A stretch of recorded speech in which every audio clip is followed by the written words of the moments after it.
Welcome to BH Now, the show that keeps you connected to the stories, people, and conversations shaping BH areas right now. Hosted by me, Emma Collins. Hello and welcome to BH Now. I'm really excited because we've got Laura Williams on today. She's the director of the Pier Journal.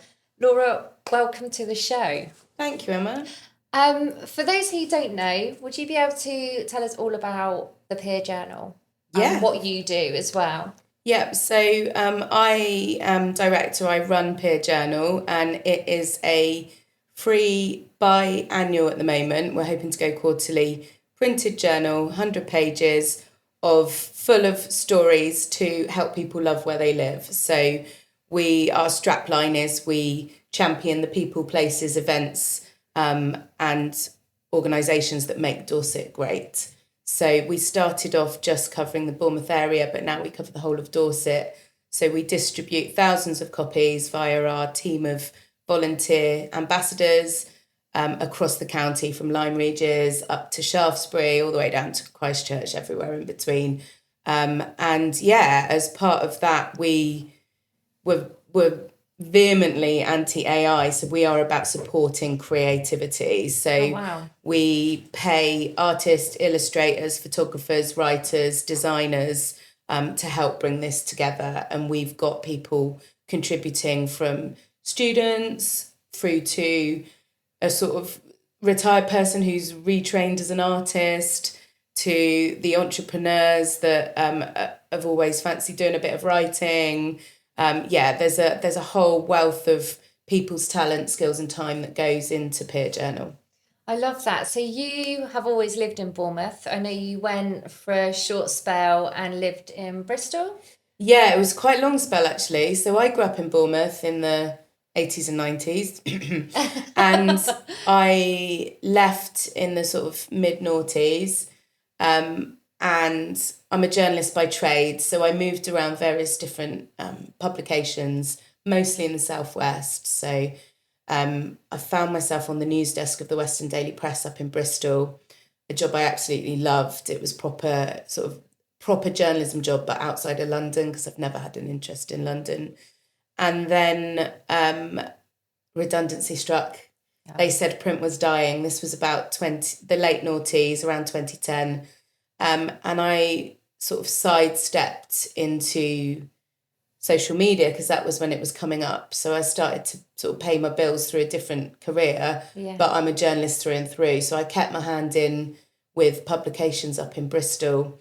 I helped set up and was on the board of a few up there, and absolutely loved it. But I was always working for other people, and you were at the mercy of them having a good business plan, them making money. So when I moved back to Bournemouth with my family a few years ago, I was like, I'm going to set up my own magazine. I've learned a lot through my time in Bristol and all the publications I've worked on.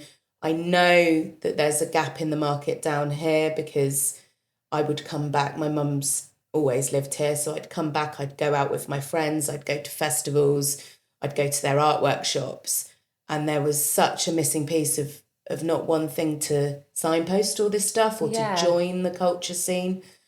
So I knew in my heart of hearts I'd move down and would do something like that. And I found my way to Pier, and here I am. And how did Pier come about? How did it get started? So Pier was originally started by a couple of designers called Sammy and Chris. They moved to Bournemouth from London during the pandemic, like many people. You know, it makes you reassess life. You want to live by the coast. Yeah. And it coincided with them setting up their first design studio together. Oh, wow. And so initially, Pier was a way for them to connect with the creative community, to contribute to it, but also to showcase their design skills to help get their design studio off the ground. Yeah. So it started life as a relatively modest sort of 50, 60 page beautifully designed journal with stories of sort of coastal culture around Bournemouth. Yeah. And they use their own money to print and distribute it to a handful of stockists in the Bournemouth area. So that's the sort of origin story. Yeah. When I moved back, I So I'm a mum of two. I've got children who they're brilliant. They're little ADHD firecrackers, but they're the kids that other kids avoid. So I don't usually speak to parents. This is relevant, bear with me. And I went to my kid's swimming lesson and I was sat next to a woman whose kid was there, Kelly, her name was. And we just got chatting about, me just moving back and wanting to set up a magazine. And she told me that she'd spotted a new one called Pier. And she bought me a copy at the next swimming lesson. And I thought, oh, well, there's no point in doubling up. So there's something here. Yeah. So I tracked down Sammy on LinkedIn and I went along to a Bring Community Power meeting at Pool Foundry to meet her. That was my reason for going to that meeting. Yeah. And said, look, I'm a journalist. I've run publications. I can help grow Pier. And so we set to work doing that, really. Sammy has since stepped down to focus on her design agency, which is booming thanks to Pier showcasing their amazing skills. Amazing. So I've taken it on to take it forward, to grow it. We've got a team of about 5 core volunteers and then 20 other volunteers. We've gone Dorset wide. I don't even know the word for it, quintupled the print run. So we're printing over 5,000 copies now. And it feels like we've got some real momentum. We're recognised, we matter, and we're growing with each edition. So everyone involved, everyone is volunteers. So the core team of volunteers, but interestingly, we pay our contributors. We're quite firm on that. So, like as a journalist, especially as a sort of entry level journalist or photographer or illustrator, everyone wants you to do stuff for free, and we think it's so important to illustrate that value. Yeah. So we do pay like what we can. So I mean, each edition we're paying out sort of £3,000-4,000, sometimes £5,000 or £6,000 to local creatives. And for many people, it will be the first time they've ever been paid for their work, and it just opens that door to valuing your work and getting more and stuff. So. While we've got this brilliant core team of volunteers, I do hope that we will get to a point in a couple of years where I'll have a paid staff team, and obviously that loyalty will be rewarded. Yeah. But at the moment, we just all believe in it, and we know that in order to make it work, we can't be taking loads of money out because it costs a lot of money to create such a really lovely beautiful quality publication. as well. So it's really lovely quality. The paper, everything about it, the design. I subscribe to it, so I get every copy. Is always sat on my coffee table at home, and every time I pick it up, there'll be something new to read. So it can sit there. I could be looking at previous issues, and I'll pick it up, and there'll be articles that I haven't read. It's crammed, full of content, isn't it? Yeah. And I just absolutely love it. So this issue, when I was looking through it, you had loads of interviews with independent businesses. You run a theme, don't you, each time? Yeah. So to differentiate it, what it isn't is it isn't a listings magazine and it isn't a newspaper. It is a journal by design. Yeah. So we just try to be a bit more thoughtful with the editorial. So each edition will have a theme. Yeah. The theme of this one with the brilliant, I mean, you can tell from the cover, but it's movement is the theme for this one. This is the fire horse because it's currently the year of the fire horse. And we try to commission the editorial and the illustration around that theme. So we deliberately pick themes that can be interpreted in different ways. So with movement, it could be physical movement, yoga, running, climbing, all the stuff people in Dorset love to do. Yeah. Or it could be a movement of change, know, like, so we've got an article in there on Tolpuddle Martyrs about how that was the birth of the labour and trade union movement. This group of farmers meeting under a sycamore tree on the outskirts of Dorchester to overthrow their wealthy employers, kind of vibe. So it's all the content, and you may not know, even living in Dorset, you would not know some of this stuff. Exactly. It's brilliant. Yeah, so it's so story focused, and what happens is we'll put a pitch call out. We'll say we've got our theme. movement. We're looking for pitch submissions around movement. It could be illustration, it could be a photo essay, it could be an article, it could be a piece of creative writing. Perhaps you've written a short story that fits that theme. Yeah. And then the submissions will come in and our team will go through and we'll commission those, go back to the person, tell them what the fee is, give them a deadline, and then that's how we create our journal, really. So has that been really exciting, like going from when you're sat at the swimming pool watching the lesson and going, oh, this is something that I'd like to do, to now you sit there, you receive the submissions, you go through with the team, like that must feel really quite exciting. Yeah, I mean, I think the biggest sort of benefit and beauty of Pier is you've got a product at the end. Yes. Like, you know, you can write for online, you can share it, there's a few likes, and then it disappears into the ether. Yeah.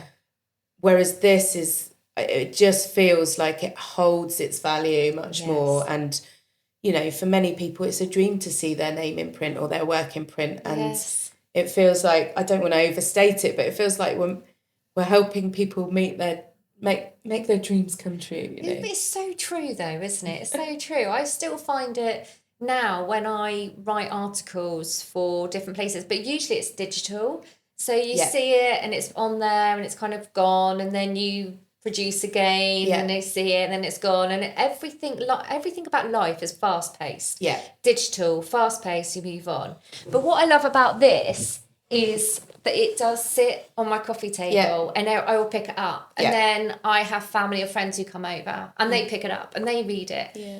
But you learn so much. I think for me, to see your name in print, that is really exciting. It is, yeah. But also to have something traditional as well. Yeah. I really, really love that. Yeah. As well. And I love the smell of a new magazine. You just open it and it's breathe the first it in. thing I do. Because it just takes me back to, you know, traditional content as well. Absolutely. I mean, Pier is that invitation to get off your screen. Yes. To sit in a comfy chair with a coffee. Might be in a new cafe that you've not been to. It might be at home. It might be on the beach, you know. We're so lucky here. Yeah. And to just delve in and delve out. And there's 100 pages. It's not a one-sitting job. It's packed, isn't it? It's absolutely packed, which is so nice. I love it. You know, Garden of Stars, and then, you know, you're covering so much. I think I learned about, there was this one about the New Forest, a new restaurant. I just love all the storytelling that's in it as well. Yeah, I mean, that's the key for us. So obviously it's expensive to produce this, and we rely on, there's a few different ways that we fund it. So we do sell adverts, but we have business, we prefer to build relationships with people. So we've got business members and individual members. You're an individual member. Thank you so much. Very so welcome. Individual members pay £36 a year to support us, but you get a copy delivered to your door, because what we find is our volunteers distribute up to 10 copies to 300 or more stockists. Yeah. That all the stockists are like, they're gone within a day or two. That's mad. So if you're not there around the drop, it's really hard to find one. So through membership, we can post one direct to your door. You know you're going to get one, and you're going to get one before they hit the streets as well. Amazing. And you get discounted and free tickets to our events, and a free entry to our launch party, and then full access to the online content. So we do have the back catalogue of PDF version. So if you have missed one, I mean, we're out of the print, they're gone. Like, I've got one copy of each that is my archive, but you can look back online over those. And then we build relationships with business members. So it's not do you want a full page advert? That's 500 quid, job done. Yeah. Although, you know, sometimes that does happen. That is all people want. Yeah. We talk to people like Lighthouse and Bournemouth Symphony Orchestra. We go and meet them and we'll say, right, what are you trying to achieve? Who are you trying to speak to? Yeah. What's your, this is where being a communication strategist comes in handy too, because I do that on the side as well. So it's like, what's your objective? What are you trying to do here? And take the Pool Lighthouse. They are such an incredible venue. We're so lucky to have them. Yes. They're up there with some of the European venues that I've been to that hold amazing events. And I went to see Max Cooper there recently, and I was sat there thinking, this could be Bristol or London. Yeah. Like, it's... They are amazing, aren't they? I'm actually a business ambassador for them. Oh, amazing. Yeah, because the Lighthouse, I never realised that they were a charity. Yeah. And when I had my babies, my 3 girls, I had postnatal depression at the start. So actually, come my 3rd daughter, I found that we were going to these little plays that they put on for parents, the little preschool things. Yeah. And so I spent a lot of time at the Lighthouse, and it was really lovely. But I never realised they were a charity. Yeah. But actually, as you get involved, you realise just how amazing they are. Yeah, they really are. Yeah. And so when we started the conversation with them, it's like, what do you need from us? And one of their key things is like, the universities are technically in Poole, but we don't get many students coming through the doors. Yeah. But we've got so much we could offer students. So they were really keen in getting our help in connecting with students and showcasing what they do. And we're now based in AUB Innovation Hub. We've got a lot of students that work on this. We distribute to the universities. So that was a natural fit. They're like, right, let's work on this. And what we do, they've got a listings page where we curate the listings that might appeal to students as well as some other people. And then, but we delve into a story. So in this edition, we've got a long read on Breaking Convention, which was a breakdancing event. Actually, it's later this month. And then we did a special members offer for discounted tickets. Oh, wow. With Bournemouth Symphony Orchestra, the piece in this edition is about the amazing picnics you can take to proms in the park. So it doesn't read like we're putting on proms in the park. This is who's playing. You should come along. Tickets are this. Yes. It's like, let's be a bit more creative in how we tell the story of these amazing events. So this is, Claire, who works for BSO, she's a journalist by trade, and she went to the people in the orchestra and asked them for their picnic tips. So that's woven into the story, and it just engages you with what's going on in Dorset in a much more meaningful way. Yeah. And for our business members, we will get one of our writers to write that, and we will pay that writer to do that. Yeah. And it's a trained, brilliant writer. Yeah. So it blends seamlessly with the editorial. So it's not like a magazine you pick up and go, oh, there's the advertising section. I'll just flip through. And I think that's the beauty of it. And with that, like with the Lighthouse now, we are going to do an exhibition with them in the autumn. So we're going to physically bring people into the space as well. Amazing. So it's just, it's about, understanding what we can do to help culture thrive in the area. And it's brilliant. Organisations like that help fund the print and help us do what we do. So I love that. And I love that earlier you said about everyone writes from their experience, so that they will write from their skill set, and not use, it's not AI, is it? No. We're very anti-AI. If we receive a submission that's got sniffs of AI, like M dashes and words like foster that you wouldn't really use in real conversation. Yes. It's a no. We can tell, if you're a writer, you can tell. If you're a designer, you can tell what's been designed with AI. Yeah. And it's just sucking the soul out and authenticity out of things. And so we are not that. If you want that, there's plenty of places you could find that. Yeah. We've taken a deliberate decision not to build out the online offer. So we are analog, we are print, we are in-person events, we are connecting with people. Can you tell us a bit more about the events side? Yeah, so the events started as those early days. It was a way to help contribute to the print costs, because actually we could make a little bit of profit off a launch party. Yeah. So that's how it it began really, but they've organically grown over the years. So we're really big collaborators. So if we spot someone doing a cool event, we'll go for a walk down the beach, have a chat with them, and then it might become a peer collaborative event. Yeah. We can help them reach a bigger audience. They can bring their expertise and skills to curate a beautiful event to us. So over the past few years, we've done this wonderfully creative pub quiz, Two Fat Melons, it's called.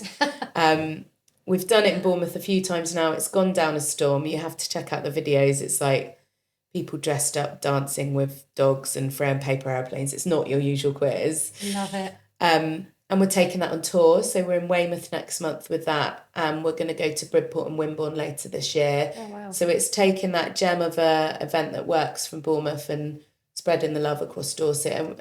And it could work the other way too. We've done markets are really popular, makers markets. Right. So we did a big collaboration with St Peter's Church in Parkstone just before Christmas. Yeah. Super close to Christmas. It was the 20th of December, my wedding anniversary. And we had nearly 40 traders in this hidden gem. It's like our own little cathedral. If you've not been in there, it's the closest we're going to get in this area to that. We had live music, we had Santa, we had art workshops. And that was all arranged by you and your team? Yeah, so we wow. sold 750 tickets. That's amazing. To that. The traders were saying it's the best market they've ever done, it's the most they've ever taken. And then it spilled out into the streets afterwards because there's loads of good pubs around there. Yes. So everyone just hung around, drinking, seeing more live music. And it was a real vibe. And that's going to be an annual fixture now. But then on your wedding anniversary. Well, it won't be this year because it's a Saturday. So that's good. But that's something we can be like, right, this works. Yeah. There's beautiful church buildings in Shaftesbury, in Sherborne. Why don't we see about taking it there? And actually, I'm in talks with Mooch Market, who've just started doing makers markets in Dorchester, about how we can collaborate to make it bigger and help them grow their presence there. So that's markets. We've done a couple of gigs now. So I'm a massive music fan, and we've brought touring artists to Bournemouth, Bournemouth's usually a big black hole for touring artists. You do Southampton and Bristol and don't look down here. Yeah. The first gig was in Patch, so it was a test of live music in a space that's not known as a live music venue. Yeah. And it worked really well. Last week we did one at Bear Cave. We had people coming in from Portsmouth, from Blandford, from Weymouth to Bournemouth on a Thursday night to see live music. On a Thursday night, on a school night as well. I love that. It was packed. It was brilliant. We got a great review on Rock Regeneration, and so that's. I mean, it's hard work organising gigs, and I'm not going to be doing it every month. But if there's the odd opportunity. And then what else have we done? We've done a walk series in Purbeck. You can't call it the Purbecks. With Tamara, who runs Mindful Your Body. So the last edition of Pier before this was Reflection. So she created a group of reflection themed walks. Right, okay. Where we did Abbotsbury and Corfe and Old Harry Rocks and really lovely had moments to breathe and reflect and all that kind of stuff. So that was even you just saying that, I'm going to feel myself just go really calm. Yeah. That's really nice. It's really full on. I didn't realise the amount of work that goes behind the scenes to be able to bring people to Bournemouth as well. It's incredible. It's so incredible. If I have a question for you. Go. I would love to know, and you've spoken about all these, the churches and all these lovely venues. Have you got a favourite hidden gem in Dorset?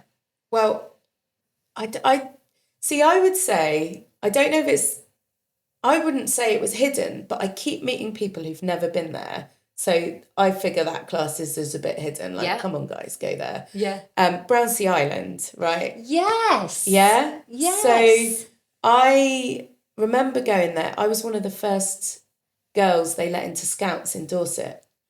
Really? Yeah, back in the 90s. And I went there with the scouts, and it was a survival night, and they basically dropped a group of teenagers off on Brownsea Island with a bivouac and a potato and said, we'll pick you up later, right?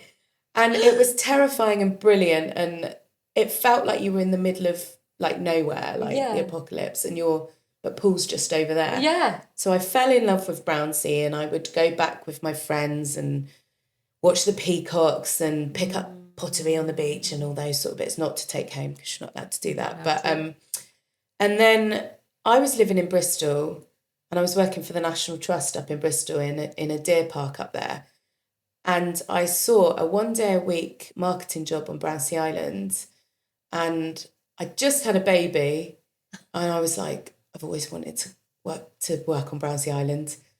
So I'm going to do it. So I would come down from Bristol on a Sunday evening, stay with my mum. She would look after my baby on the Monday.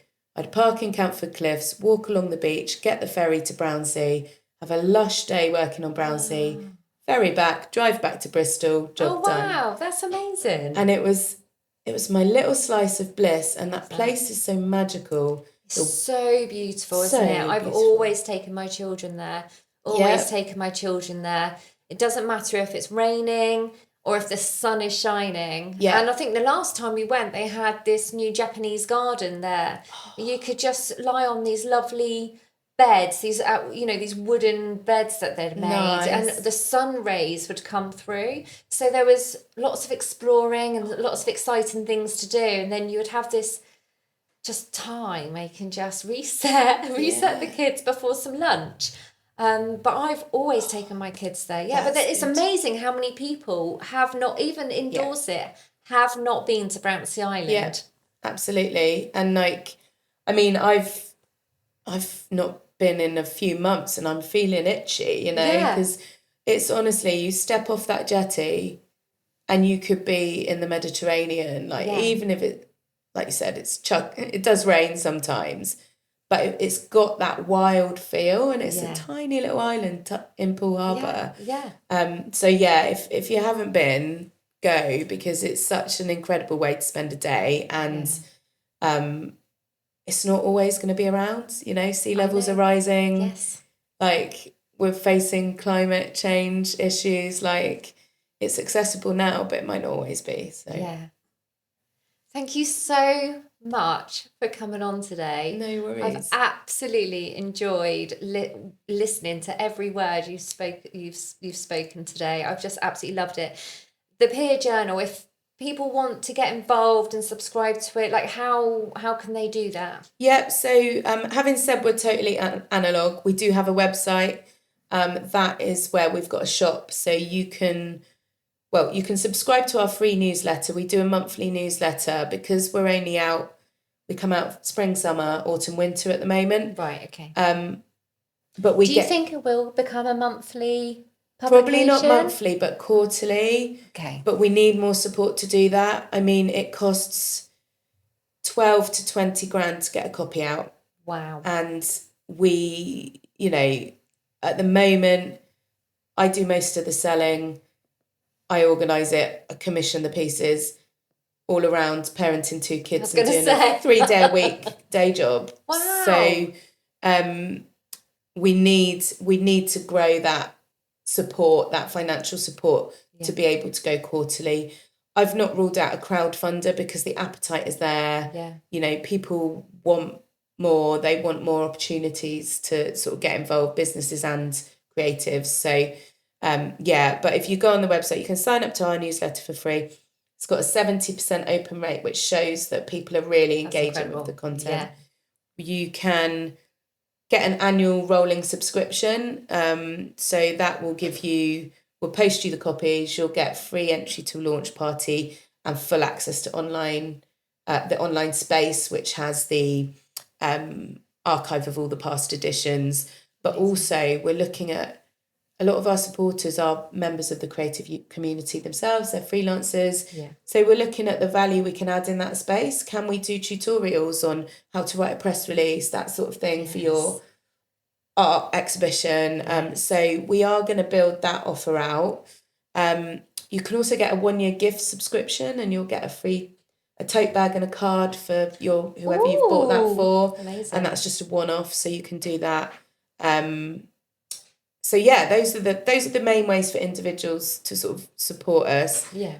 You're going to struggle to find a copy right now because we distributed early April and they're probably all been snatched off the shelves. So that is probably the only way you can get a copy of this beautiful one. That is and it is beautiful. Yeah. I think every copy I've had, it's beautiful. Yeah, it does stand out. Thank you so much. Can people find you on Instagram? Yes. As well? So again, we are on Instagram. We are on LinkedIn.